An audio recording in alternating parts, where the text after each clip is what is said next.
All right, Bob Slocum here with Game Time Broadcasting, Week 7. Time for Hutto, Coach. Yeah. How you doing this week? Good morning. So let's talk a little bit about Maynard last week. Yeah. What are your key takeaways? Yeah, just excited about the way we went out there and performed, and just kept on playing to our standard, and it's kind of like the word of the week was just trying to the word standard, and what does that mean, right? And just trying to uphold what we've kind of done the previous weeks leading up to the game. So just proud of the guys on how they went out there and executed, and how they played hard, all that kind of thing. So really good to see. I'm going to start differently. I know a lot of these I start with the offense. Yeah. Let's talk about the defense, because it's been absolutely dominating. This week, 28 plays, 82 yards. Against the Raiders, it was 26 plays for 91 yards. What with the run defense is working so well? A lot of it has to do with just like kind of polishing up our fits. And when I use the term fits, I'm talking about being in the correct gap that you're supposed to be in. Defensive line and linebacker wise, and then our safety's doing a really good job just helping with any of the stuff that gets bounced to the outside and that kind of thing. So it's just being aggressive. Our guys kind of gained some confidence over the last few weeks. All those things are really kind of the good formula to have a good run stop defense. But the biggest thing is just like physicality. Our guys are kind of figuring out like that's what wins games that's what makes up good defenses is being physical. So it's kind of something that we've been preaching, and it's nice to see that it's showing up. Now, when we look at that defensive line, one of the things I noticed was it was a constant revolving door. Mm-hmm. And I couldn't tell if it was 2 deep, 3 deep. I mean, you had a lot of guys in. Was that due to the game, the score, the rotation? Because nobody missed a beat. Yeah. As one group came in, they were just as dominant as the previous one. Some of the greatest teams I've ever been a part of, playing and coaching, there's been just that kind of like 2 deep, there's not a drop off, defensive line. And then I think we're slowly getting to that point, and hopefully we are to that point. But yeah, we're feeling more confident in those 2.5 deep type, players. And we're not hesitant to put any of those guys out there. They're kind of figuring out what we do defensively and how we go about, the kind of attitude we play with on defense. And those guys are all kind of catching up, and it's been really good to see. But yeah, it's intentional. Like that's not just based off our opponent. Like we're gonna rotate our guys up front often, just so the like running to the ball and seeing that kind of speed of the ball and that kind of thing stays up to par, late in the game, to try to keep those guys fresh. I mean, almost seems like an unfair advantage, because, the other team, no, seriously, yeah. I mean, it was 94 degrees at kickoff. It was 90 degrees at halftime. Yeah. And our guys all seem fresh with that rotation. Yeah. Coach Pugh and Coach Riley have done a really good job, creating and developing depth within our D line. But, we have some really good players too that, do some really good things up front for us. But just kind of, Coach Riley and Coach Pugh doing it, like just getting the little nuances and technique and fundamentals and all that kind of stuff caught up. And it's now become this thing where, we do have a solid two deep rotation, right? And it's been really good. Let's talk about pass defense, because that's been just as dominant. Mm-hmm. We talked in the beginning of the year how hard those positions are to play. And now you go back-to-back games, 7 for 15, 72 yards this weekend against Maynard. Mm-hmm. And a lot of that was even throwaway time, right? We were already up 63-0 with some of those yards. And then the week before, Cedar Ridge, big rivalry, 6 of 16, 17 yards. What's clicking? What's going on in that pass defense? Yeah, I think that it comes just growing up, just kind of catching up to the speed of a varsity game on Friday nights is kind of been the thing. But it's talking about the back end guys that just getting their eyes right. In our game and our defense and what we do on Friday nights, it's you have to be very disciplined in what your eyes are doing, because your eyes are going to take your body where you want it to go, right?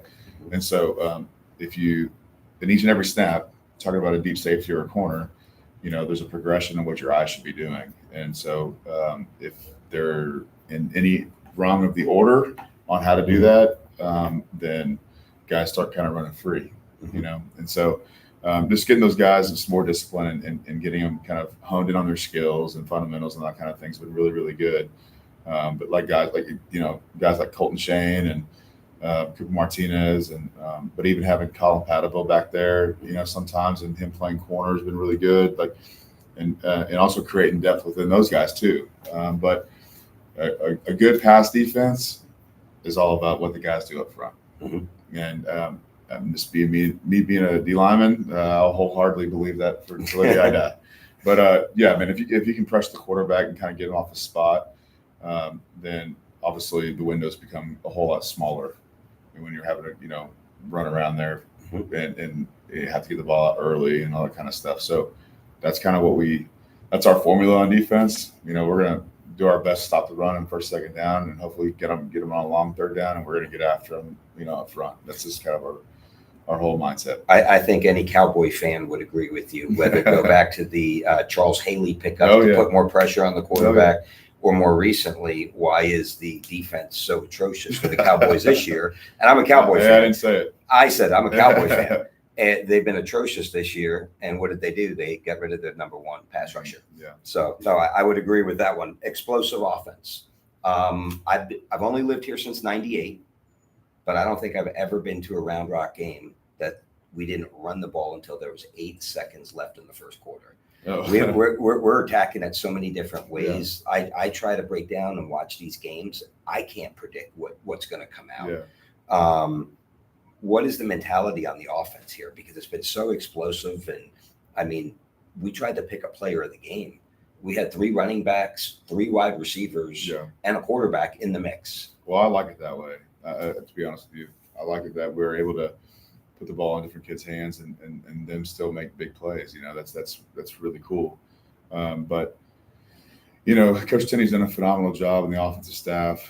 Guys like Peyton Newkirk and Brian Sauce and all those guys that are helping those receivers out and those running backs, and even Coach Carter up front and doing what he does. It's been really, really good because we're able to hurt you in different ways, and a lot of it's based off. If you show this, we do that. If, you do that, we do this, that kind of thing. And so it puts a lot of defenders in conflict, and that's our whole point behind what we do offensively is to put guys in conflict. Like if I do this, then we're gonna have a remedy for that. So, anyways, it's been really good. I'm proud of those guys, those offensive guys, the quarterbacks and the receiving core, and all the guys up front. I mean, they've done a phenomenal job. Getting the game plan, executing at a high level, and just hopefully we can kind of keep it going. So next man up mentality. Yeah. You go back to, you had 4 starters out, I want to say, against Cedar Ridge, and they came out, they dominate. The next man up dominates. Yeah.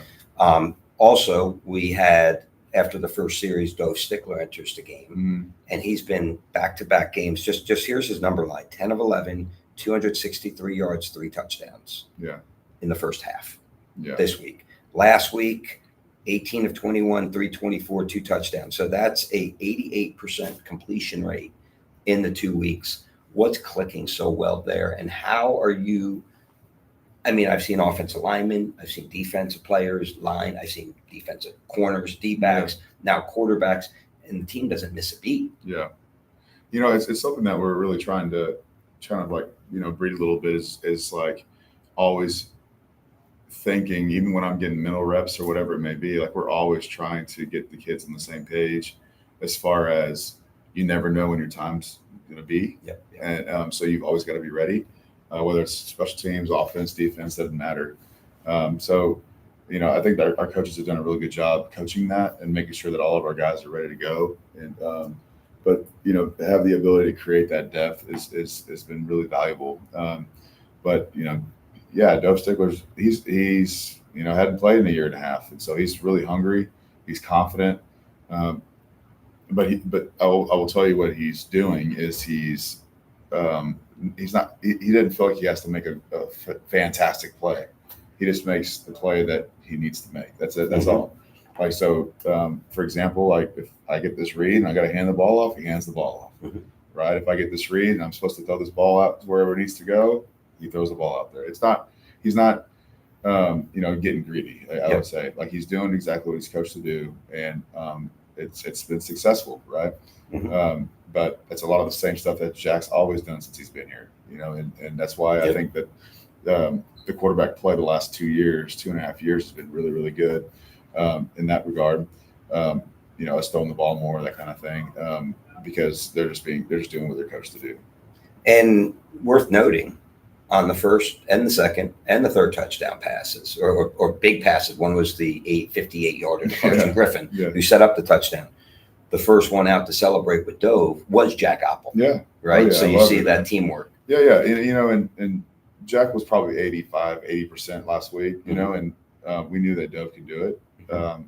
But the biggest thing is you can watch our film even, and you can see Jack out there being the biggest cheerleader for Dove. Yep. Which that in my mind and in my heart, that's what I love the most about it. Yep. Is you have guys that are just leaning on each other, supporting them, cheering them on, and even in a time where obviously it could be a time where you can be very selfish, right? Or you can be, jealous in that moment or whatever it may be, right? But it's the same thing though. Like if Jack's out there, Dove is doing the same exact thing. But that happens across the board in many positions. A lot of guys are just unselfish and they just want team success, and that's obviously as a head coach and seeing that in your program is what I'm probably most proud about. Well, you're doing something right. Well, that's what you see with the team. That you're doing something right. I like to think that. Yeah. Okay, let's talk about this week now. Yeah. 2 high-performing quarterbacks. You got Jack. You got Dove. What's the plan? How do we handle that going in? Yeah. We'll probably we have a plan for both. Like they're both going to get action. They're both going to, but Jack's our guy. Like Jack's the guy that has carried us. But I know that we're going to see, multiple. We're going to see multiple plays with different quarterbacks, behind center.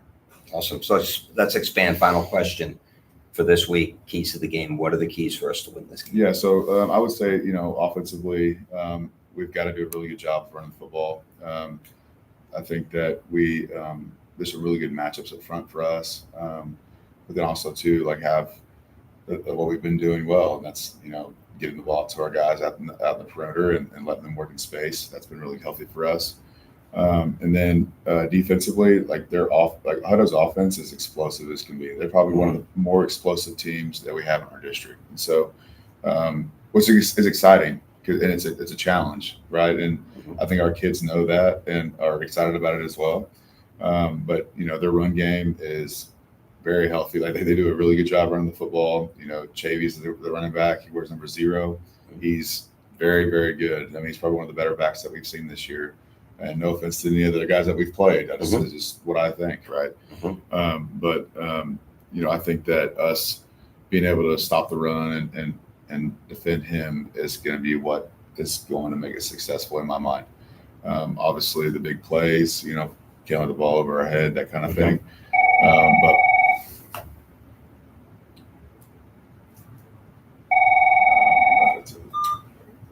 perfect timing. Yeah.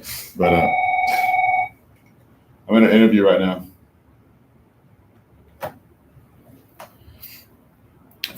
But I think that just stopping the run, making sure the plays are not getting thrown over our head, that kind of thing is going to be the key for us. And being physical, beating them at the point of attack, that kind of thing.